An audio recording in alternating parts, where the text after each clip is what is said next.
அண்மைச் செய்தி. நாமக்கல் அடுத்த வகுரம்பட்டியில் உள்ள ரயில்வே தண்டவாளத்தில் சரக்கு ரயிலில் அடிபட்டு தம்பதி உயிரிழந்துள்ளதாக தகவல் வெளியாக இருக்கிறது. இதுகுறித்தான முழு விவரங்களை வழங்கவிருக்கிறார் செய்தியாளர் பரத்குமார். பரத்குமார், விவரங்களை வழங்கல.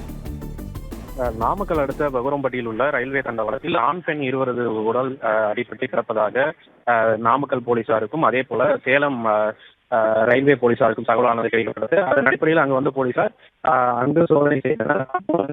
அங்கு ஆண் பெண் என்ற இருவரது உடலானது கிடைக்கப்பட்டுள்ளதாக போலீசார் தரப்பில் தெரிவித்துள்ளனர். உயிரிழந்தவர்கள் சுப்பிரமணியன் என்பதும் பிரமிளா என்பதும் இருவரும் கணவன் மனைவி என்பதும் தெரிய வந்துள்ளது. மேலும் சுப்பிரமணி திருச்சியில் வட்டார போக்குவரத்து அலுவலராக பணியாற்றி வருகிறார்.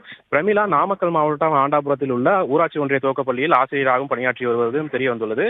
இதனையடுத்து இருவரது உடலையும் கைப்பற்றி பிரேத பரிசோதனைக்காக நாமக்கல் அரசு மருத்துவக் கல்லூரி மருத்துவமனைக்கு அனுப்பி வைத்தனர். உயிரிழந்த தம்பதியினர் இருவரும் நாமக்கல் மோகனூர் சாலையில் உள்ள கலைவாணி நகரில் வசித்து வந்துள்ளனர். மேலும் இவர்களுக்கு சன்யுதா என்ற மகளும் ஆதித்யா என்ற மகனும் உள்ளனர்.